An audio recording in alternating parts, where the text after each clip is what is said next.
Judaism, again, the holidays that Jews celebrate are holidays of their own people. I think that's a healthy and wonderful thing. Israel is based on the idea that this is a nation for the Jewish people. No matter what part of Europe the immigrants came from, they became indistinguishable from each other in terms of how likely they were to go to college, what their income was going to be, and most importantly, how likely they were to marry outside of their original European ethnicity. The only exception to this rule was Jews.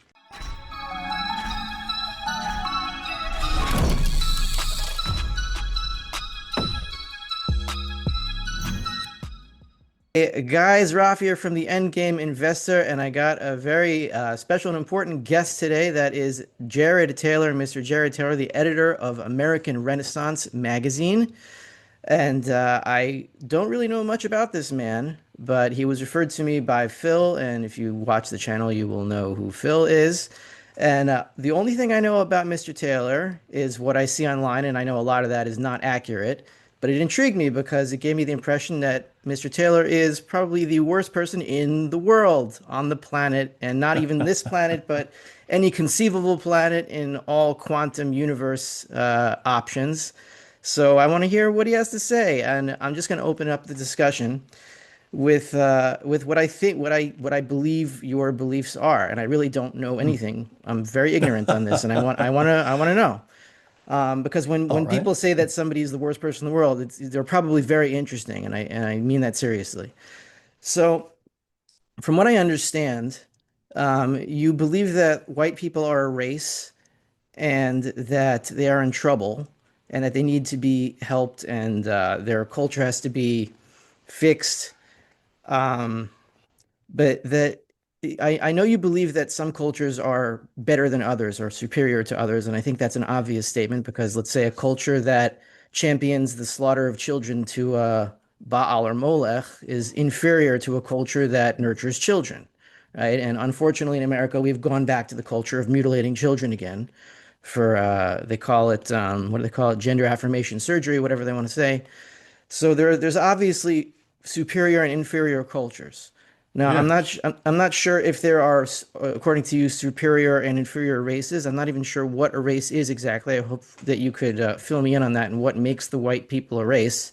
And I know, like for example, I'm white, but I'm not of the white race because I'm a Jew, I think. You might disagree with that. I don't know. So what is your mission? What makes a race a race? And at the end, we're going to get back to the money issue because this is a money channel where my contention is that all these problems in cultures, they stem from money printing, which is at the bottom theft. And the theft spreads throughout the culture and it creates intense corruption all the way up to the murder of children, which is the stage that we're at now, unfortunately. So, Jared, what did I get wrong? Sorry, Mr. Taylor, what did I get wrong? What did I get right? And Well, what do you think? let's start with what is a race? Most people have an instinctive understanding of race that's generally correct. If you look at an Eskimo, he doesn't look like a Somali. Now, there are people who will tell you that there are many, many different races. We could call these lumpers as opposed to splitters. And there are people who generally say maybe there are five or six races. The fact that people disagree on where one race ends and when another race begins does not negate the fact that race is a biological phenomenon. And it can be defined in the animal kingdom as being part of a subspecies. There are subspecies of tigers, for example. There are subspecies of wildebeests. And people generally say that a subspecies is something that an untrained observer can distinguish accurately at least 9/10 of the time. So if you're looking at different kinds of wildebeests in the African savanna, you or I, as an untrained observer, can probably distinguish between, I think there's six or eight different subspecies. When it comes to human beings, a baby can tell the difference. Even a 6-month-old infant who cannot talk. It's clear from his eye movements, if he's looking at photographs of different people, that he's distinguishing between blacks and whites or Asians and Africans. All of this stuff is really rather intuitive. And the idea that race is somehow a sociological optical illusion or a social construct, as we're supposed to believe, that's just laughably absurd. As a matter of fact, you may not be aware of this, but even from the colonies of bacteria that can be found in people's mouths, you can distinguish between people of different races very, very accurately. Okay, Mr. And Taylor, can I yes, go react right to ahead. this? Please. Okay. So now you're saying that there are races. Obviously, Yes, there's races in animals, and obviously there's subspecies in yes, animals. Nobody would dispute you on that fact. Now, I agree factually with what you're saying. I do believe that there are subspecies of humans, but yes. there. Now let's talk about human, at least current social emotional reactions to that kind of a statement. I think that that statement makes a lot of people uncomfortable, even though it's correct, Well, because too bad. okay, let's address Yes. why, and maybe we can calm down the emotions here and make people realize that you are right, despite the uncomfortability they might feel. I think the reason that people feel uncomfortable when you say that there are subspecies of humans or humans are divided into different subspecies is because they imagine that once you start admitting that, then eventually one of the subspecies could evolve out of humanity and then lose their human rights. I think you would agree with me that no matter what subspecies of human you might belong to, that you have the same basic human rights as loosely defined by the non-aggression principle, the right to life, liberty, and property. And let's forget about the details, but I have no right, you have no right to go up to another human who is not aggressing against you and just murder them because you think they're a different subspecies. Everyone has the same human No, rights. no. All human subspecies have the same basic human rights because, as I believe, I'm not sure if you believe, but all humans, all subspecies of humans, are created in the image of God, and therefore they have certain divine rights. And whether you believe in God or not, that's not the point. But would you agree with me on that? That it doesn't matter what subspecies you're in, everyone is a human, and therefore everyone has the basic rights as defined by the non-aggression principle? Yes, we're all the same species, and to that extent, we all share equivalent rights. I think far fewer people are uncomfortable with the idea of race than you seem to suggest. Most people in their daily lives, if you were to say, well, can you tell an Asian from an African? They can say, well, of course, easily. Anyone can. And the Mhm. idea that somehow we're supposed to consider this a racialization, some kind of intellectual overlay on something that is not a biological reality, is, in my view, so wrong and so stupid that only very smart people could possibly persuade themselves that it's true. Most people, as they go about their daily lives, they distinguish between races with no trouble at all. And it's a kind of intellectual pretense to pretend that there's some difficulty in doing so. But as far Mhm. as human rights are concerned, yes, there are basic human rights shared by all human beings. But then I'm rather surprised that you now start saying, okay, if you talk about races, then that might lead to the idea of one race wanting to exterminate another race. I mean, why would one pick race as opposed to nationality or language or It's a good point. religion? It's a good point. Yes, Yeah. people have many, many kinds of dividing lines. There's nothing magical about race, but of course, the fact that it is biological. That is an important factor. And in all multiracial societies, race is the most significant and difficult fault line because it is a biological fact. You can become a different religion, you can learn to speak a different language, but you can't change your race. So, yes, it is a phenomenon that divides society, but it is one that will not go away. The divisions that come from race will not disappear by pretending that race somehow does not exist. Okay. So you're saying we have to acknowledge that race exists. Yes.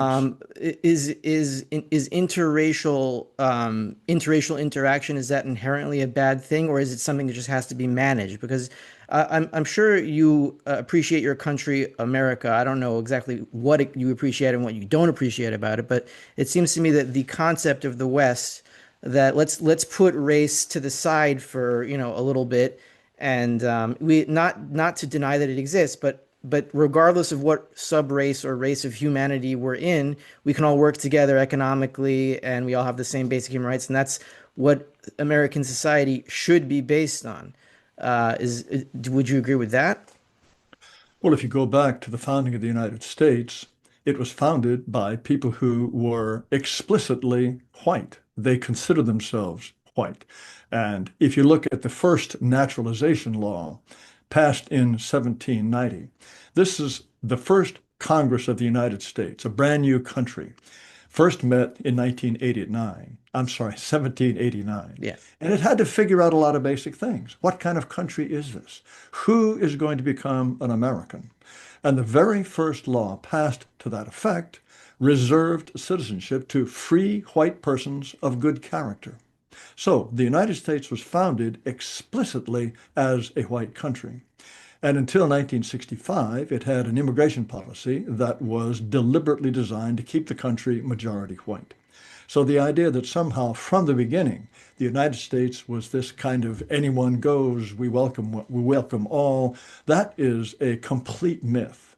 And if you Well, maybe go and maybe it's a read myth in terms of citizen right. It might be a myth in terms of citizen rights, but I don't think it's a myth regarding human rights. I No, think, but yeah, citizenship is an important distinction. right. Who are you going to let into your country and let them become a citizen? That is an essential question. Every nation has to make that decision. Israel makes that decision, Yeah, and it yes, makes it very yes. explicitly on the basis of religion or, if you prefer, race.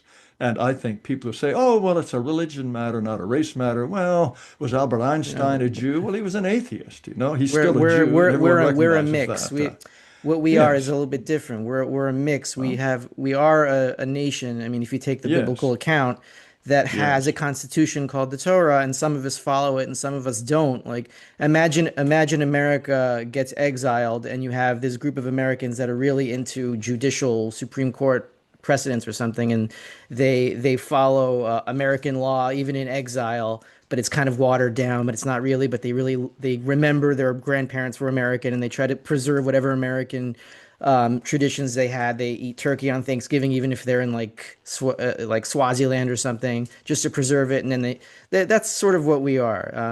Well, There are converts, so we're not exactly a race. except that you can be a Jew and you can be a citizen of Israel and welcomed and recognized as such without giving a hoot about the Torah. Yes, So that's true. it is both aspects. There is clearly a biological aspect. A Jew is someone who is the child of a Jewish woman.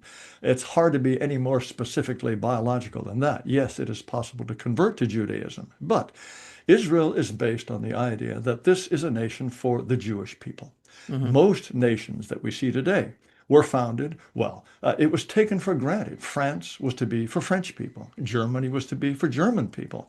And most non-white countries definitely preserve that distinction. Japan is for the Japanese. If you were to go to Japan and say, not a bad country you have here, but the problem with Japan, too many Japanese. You need diversity. You need to import some. Oh, Indians are great. Pakistanis are wonderful, and ginger the place up with, I don't know, Indonesians. They would call for the men in the white coats. They recognize Japan as being a nation for Japanese. It is only in European countries or the European diaspora, so to speak, Canadians, Americans, Australians, New Zealanders, only the people founded by Europeans who are somehow considered to be evil if they say, this country was built by my ancestors, a specific group, for us. And it's only white people who are unable to say to newcomers who want to come to our very successful societies, it's very difficult for whites to say, no, this is for us. You, Indonesian or Turk or Vietnamese or whoever you are, you must flourish where you were planted because we wish to have a nation that is based on our traditions and will preserve our people and our traditions forever. That is something every other nation can do, but white people have been denatured to the point where it has become very, very difficult to say that. Right. Okay. So there's a problem here. When you No say, problem at all. okay, so in my head, I am trying to figure Yes. it out, and All right. hopefully you can help me. I will So help. let's say we go back to 1790.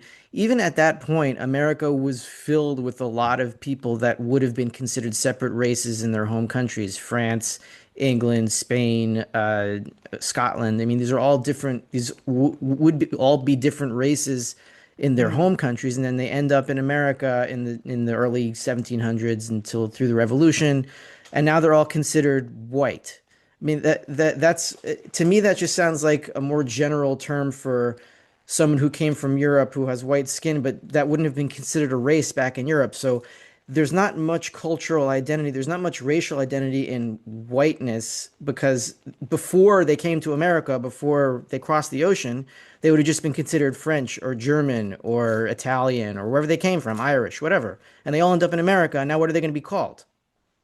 Well, if you are in a society that is all one race, or on a continent which has practically no one from Asia or Africa, you're going to then find distinctions that are not racial, obviously and clearly. And so an Irishman considers himself Irish. He doesn't consider himself white because he's probably never met a non-white person ever. If he has traveled around in Europe, he Mhm. has met Frenchmen and he sees differences between Frenchmen and Irishmen, Frenchmen and Italians. All of those things are true. However, once they came to the United States, the unifying factor for those people is that they were European. And there was definitely a melting pot so long as the ingredients of that melting pot were European. And this is essentially a biological phenomenon. If you look at the genetics of Northern Europeans and even Southern Europeans, there is a distinct similarity. In that sense, the race that you belong to is your extended family, taken in the largest sense. And it is natural to have a kind of fellow feeling for these people. And once they come to the United States, they no longer speak their original language. They all do try to become Americans. And after about 3 generations, no matter what part of Europe the immigrants came from, they became indistinguishable from each other in terms of how likely they were to go to college, what their income was going to be, and most importantly, how likely they were to marry outside of their original European ethnicity. The only exception to this rule was Jews. Yep. Jews were much more likely to remain endogamous.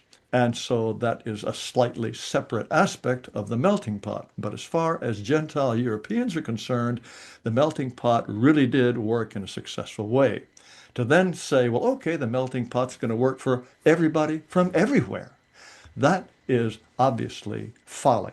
When you Okay. Yeah. said that in Yeah. 1790, when you said that in 1790 the country was composed of different races, I thought you were not going to be talking about different so-called races of Europe. I thought you were going to talk about American Indians and blacks. Oh, well, we could And talk about that. I missed that. Yeah, that's yes, true. yes.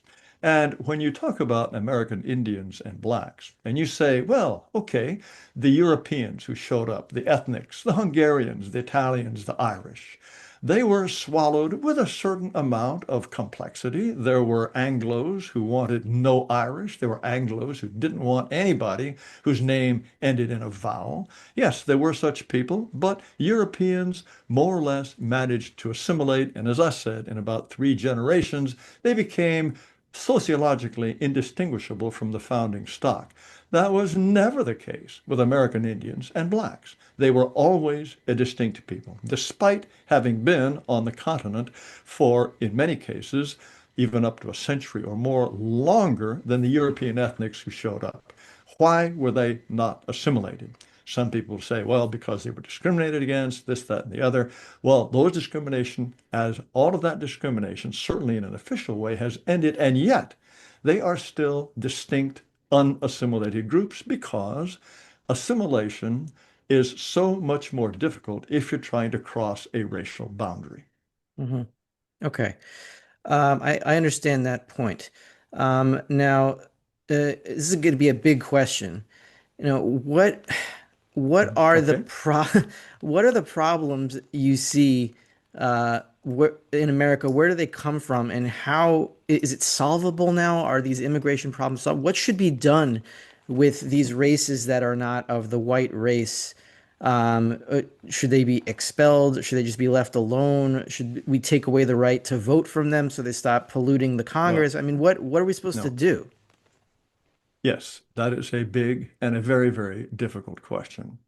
What's happening in the United States now under Donald Trump is not an explicit effort to make America white again, but some of the effects of those policies are doing this. As you may know, Donald Trump immediately drew the the refugee quota from 150,000 under Biden down to zero initially. And then he has decided, okay, we're going to let in 7,500 refugees, and we're going to prioritize Afrikaners, white South Africans who are fleeing their country, and also Europeans who have been persecuted for complaining about massive immigration into Europe. Right. This is a remarkable change from the let anybody in, America is up for grabs attitude of the Biden administration. Again, he's not saying we're going to make America white again, but this is the kind of policy one would have if that was the intention. Also, this concerted effort to deport all illegal immigrants. Well, what's the majority of illegal immigrants? Overwhelmingly non-white. This too has the effect of making the United States whiter. Now, can Donald Trump, or let us imagine J.D. Vance for two successful terms as president after Donald Trump, can this magical continuation of a Trumpian view of the United States or these policies, could it make America white again? No, I think that's just not possible. Even if you Well, got rid, J.D. Vance himself is an interracial marriage. He's married to an Indian yes, he's woman. married to an Right. Indian. Yes. And again, this is assuming that that is the plan. Now, Donald Trump has never said that. He has talked about the United States reaching a kind of tipping point for which the only solution is reverse immigration. Well, what's he talking about? What does he mean by tipping point? I suspect what he means is the projections that by 2040, 2045, whites will be a minority. And the idea that somehow you can swap out the white population and replace it with people from everywhere, and the United States will continue as it always has been, is, for me, frankly, absurd. I agree with you Imagine, yes, 100% because, yes, continue on your thought. I just wanted to react for a second. Like, I'm in Israel and we obviously have a yes, racial divide with yes, the Arabs and we're in yes, a demographic war and a lot of them, that's right. not all, most of them want to kill all of us, we think. So we're in a Well, serious problem here and it's you have a racial serious and I'm not problem. going to sit here and deny what you're saying is true. It's absolutely true. It's your parallel of the same problems we have here. Yes, 100% correct, and I'm glad you see it that way. There are many Jews in the United States who will say, well, yes, Israel is a nation for Jews, but America has to be a nation for everyone. If Yeah, you see the people who are pushing immigration the hardest, traditionally they have been Jews. Some of the most fierce critics of Donald Trump and his immigration policy have been Jews. Now, I I'm not know. saying that all Jews are in that camp, but I there is a apologize on behalf of my people for the behavior of those people. They are very dangerous, and my well, mission is to go up against them specifically. Well, good, good. I'm glad we have an ally. I have never been among those who say, and some do, that, well, because of this kind of behavior, all Jews are our enemies and they're the main problem. No, there are some Jews, I know quite a few myself, who are very loyal men of the West, and they want America to be European. They want it to be white, unabashedly so, and white forever. But if you look at the aggregate effect of Jewish intellectuals and Jewish politicians in the United States, it has been to undercut any kind of moral justification for a white-oriented America or a return to a more coherent racial and cultural view or image of the United States. Be that as it may, the point that I'm very glad you recognize is that the United States is not some place that has suspended the laws of human nature. Just yesterday, there was an editorial in the New York Times written by Vivek Ramaswamy. Hmm. He is a man of Indian origin, married to another Indian. He ran for in the Republican primary to be president, and he's now running to be governor of Ohio. And he came down very hard on the idea. America is just a concept nation. Anyone can be an American.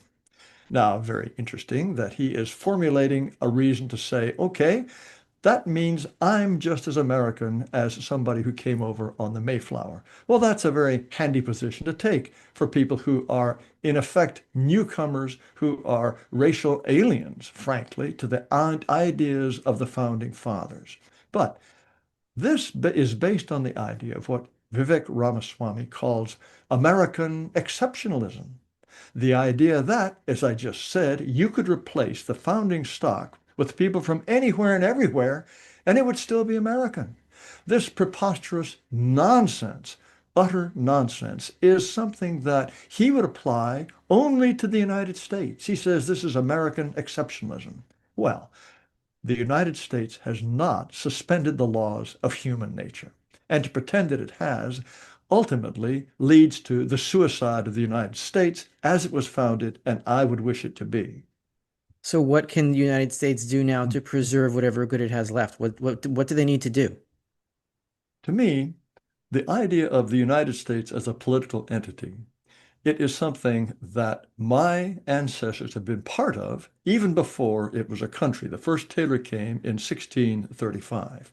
He was part of that move of Europeans who intended to build a European nation. Now, ever since 1965, when the immigration changed and we were letting in people from all around the world, we have set in motion this dispossession of whites, reducing whites to a minority. This was never advertised as either the intent or the consequence of the Hart-Celler Act, as it's called, which changed American immigration policy. That was never the intent. In fact, it was sold to Congress with the idea, this is just a kind of a this is a cosmetic measure. It's not going to change the racial balance of the United States, so you can vote for this and America is going to remain unchanged. I think that if you had told a congressman at that time, well, in 80 years, America is going to be majority non-white, the answer to that bill would not have been no. The answer would have been hell no. Whites Hmm. do not want to become a minority. But these days, if you say, no, no, we would like to remain the majority because our ancestors built this, we conquered it, in effect, from the Indians. Yes, we did a number of things that don't look very good in retrospect. We brought black slaves, but this country was founded to be a European nation of European people, certainly as the overwhelming majority. If you say that, well, then you're a Nazi and you're a white supremacist and you're a moral inferior and you need to be driven out of polite society.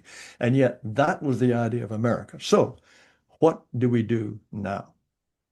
In effect, the United States, like so many European countries, such as Europe or Germany, that have let in so many non-whites, and the transformation has been much more recent in European countries than in the United States. Hmm. In effect, we have to say, we made a mistake. We made a terrible mistake. And for our survival as a people, as a nation, we have to reverse the consequences of this mistake. Yes, we let you in, but you took advantage of a terrible mistake. You people who came from Mexico or from India or from China, you took advantage of a people who were inflicting upon themselves a destiny that you would never accept from your homeland. You know very well, Mr. Korean, that if people were pouring into Korea and threatening to reduce Koreans to a minority, you wouldn't stand for that. But you have taken part in this process that defeats the United States as I conceive it. So what do we do? Certainly, we get rid of every single illegal immigrant who is here. And Donald Trump is doing that. Of course, he's facing a tremendous amount of opposition, not just from foreigners, but from many white people who think that virtue requires that they take these positions that will ultimately lead to their own oblivion. This is a disease unique to white people. You could never persuade non-whites that it's somehow virtuous to march off the stage of history and to turn your country over to people who are not like you, who don't want to be like you and can't be like you. Only white people are susceptible to this kind of manipulation. So I think on the one hand, we can say we made a mistake and you should not be here and try to create incentives for them to go back home. Some may, but many will not. So what do we do? I think that the only way in which my people and my civilization can survive in the United States is, in effect, to give up on this entity known as the United States of America. Break it I up, don't think right? it has to be broken up. Obviously, that is a fiendishly difficult undertaking. Even if It's a every, difficult undertaking, but yes, but it's inevitable because if you don't do it in a controlled demolition, it's going to explode into something much worse than that. maybe not. It is possible that white people will disappear with a whimper rather than a bang. In Europe, people are talking about possible civil war in France between whites and immigrants. People are talking about the same thing in Great Britain. I think that it's perhaps more likely in Europe because, as I said, the racial transformation in those countries has been more rapid. There are more people who remember what it was like when the country was all French or all German or all British, and they know that was better. Those people may fight. Here in the United States, we've had so many generations of brainwashing, of diversity is our greatest strength. It is not inconceivable that the United States, white people will just shrug their shoulders and say, okay, it's futile, there's no hope, we will just go down and become minorities, even if that means our children and grandchildren are not just minorities, but despised and exploited minorities. I hope that doesn't happen.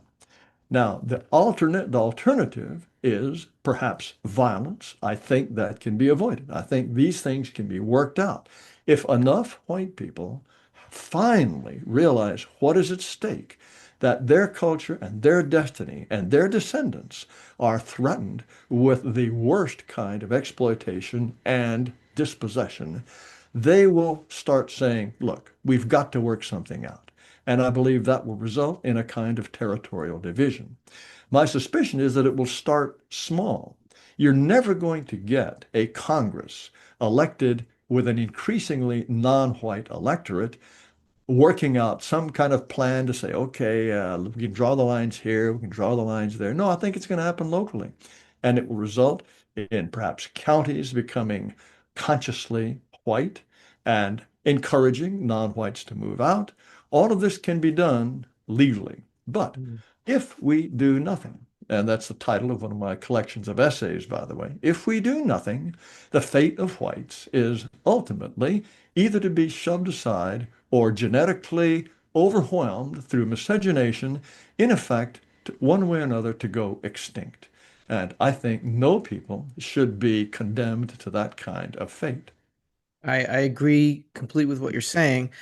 I just wanted to point out that this being a money channel, and I said we would get to this at Yes. the end. I want to say something about money and then something about All Hanukkah right. because Hanukkah is All very right. relevant to what you're saying. If you know Yes. the history of it at all. So one thing, and I'm not saying this is going to solve everything, but one thing that could bring America a giant step forward to preserving the white race, whatever Hmm. that might be, and calming down the racial tensions between the races that are already there, is you got to collapse the dollar and you got to stop the fiat monetary system, and that will come to an end by itself because you can trace all these problems back ultimately to money being printed. Why? Because then it becomes profitable if you can print money off of the gold supply, right? There's no such thing as a pure fiat currency. It all goes back to gold ultimately, even now.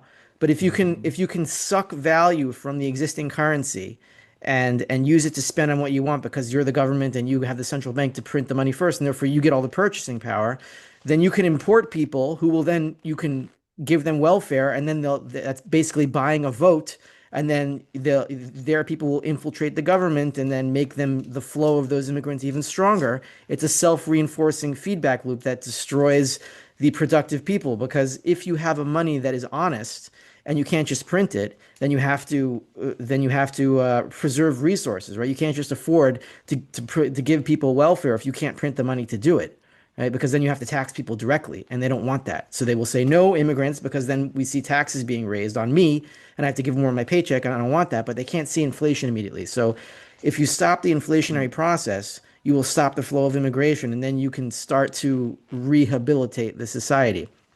The second thing Okay. Mhm. that I wanted to say is that Hanukkah is exactly what you're talking about because people have this misinterpretation of what actually happened. It was not a war of the Jews against the Greeks. It's not that the Greeks invaded.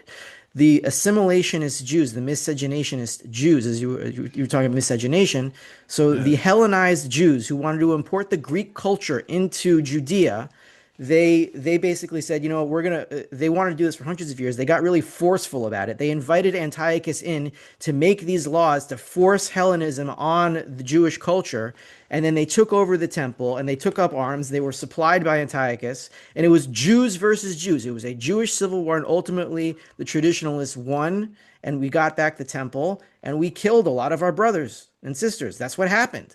And it's a very racist holiday. And it's the one Dafka specifically that most Jews celebrate in some kind of weird twist that they don't even realize what they're doing. Well, and it is a civil war that probably was not caused by phony money either.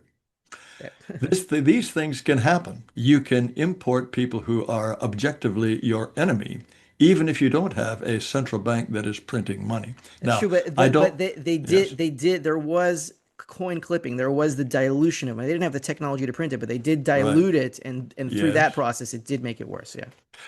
Well, that is one of the great strengths of Judaism, is that its holidays are a celebration of the ancestral Jewish people. And that means a great deal, I believe, for people who are faithful to their tradition. That means they're faithful to their people. Christianity, of course, is supposed to be a universal religion, and there are passages in it that sound as though any kind of distinction, not just of wealth or nationality or language, but certainly race as well, all of these distinctions are somehow illegitimate in the Christian faith. Whereas Judaism, again, the holidays that Jews celebrate are holidays of their own people. I think that's a healthy and wonderful thing. Well, then the white race will need white holidays.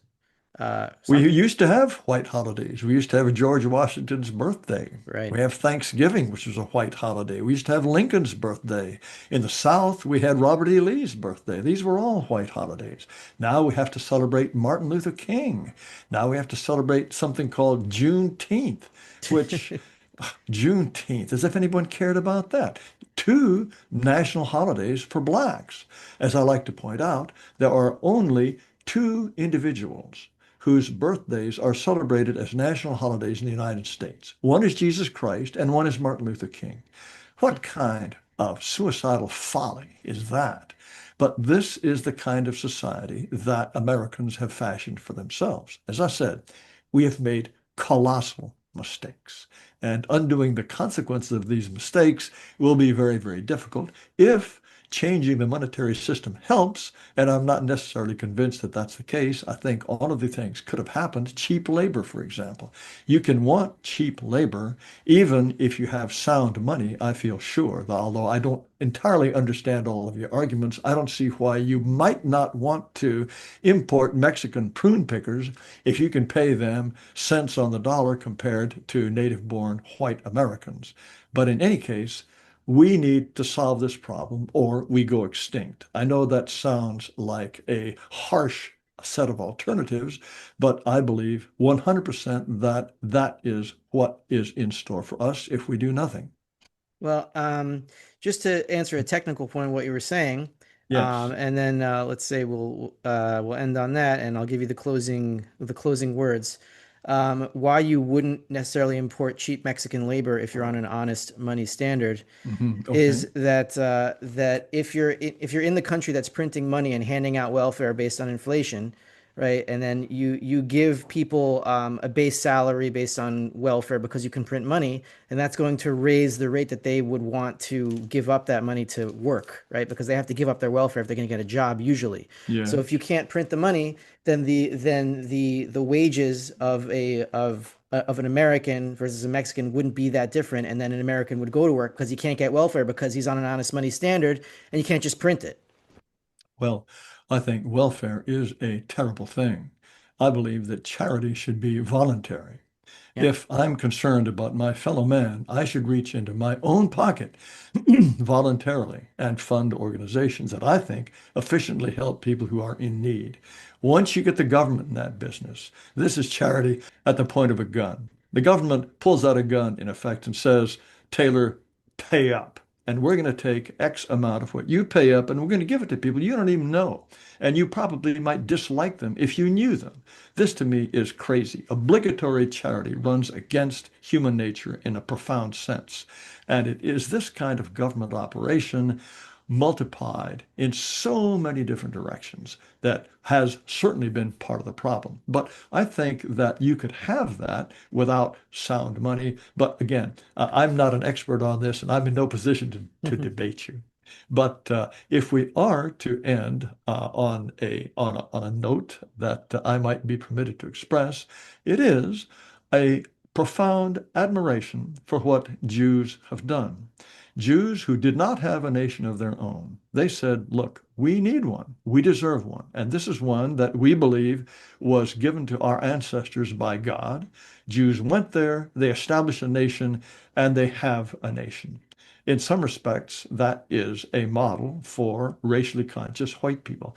How do we establish a nation when the one we're living in is no longer our nation? And I think all models of people who have succeeded in that respect can be useful for those of us who do not want to disappear. Well, this was certainly a fascinating conversation. I expected it to be so. We do have to be race conscious. I myself am certainly race conscious, so I don't know if Yes. Jews are a race or sort of one, but whatever the definition is. I really wish America the best, and I want to see them succeed. I want to see the white race succeed. I left America because I belong here, and frankly, I'm very scared that very soon the Jews are going to be slaughtered again. I see all the patterns already, and I'm waiting for it, and it makes me cry inside. But I knew it was going to happen. That's why I'm here. Gosh, well, after that, it's a little bit difficult for me to wish you a happy Hanukkah, No, no, but I'm positive. yes, Like, no, I'm very not good. like I'm not dooming or anything like that. I know we'll be okay. Good, good. And a certain part of America will also live on no matter what happens. I believe so too. I am optimistic. More and more people are waking up all the time. Yeah. More and more people are waking up, but they become conscious of the immense obstacles and difficulties that lie in their path. But with sufficient will, we can succeed. Yes, And so can you. God willing. And may God be with you, Mr. Taylor, and may God be with us all. And we'll all go back to our roots, however far back we can get to them. Thank you very much. I appreciate your inviting me to be on your program. I appreciate you coming. Thank you. And Goyle attack us. We give 'em a smack, we'll slap 'em right back in the face.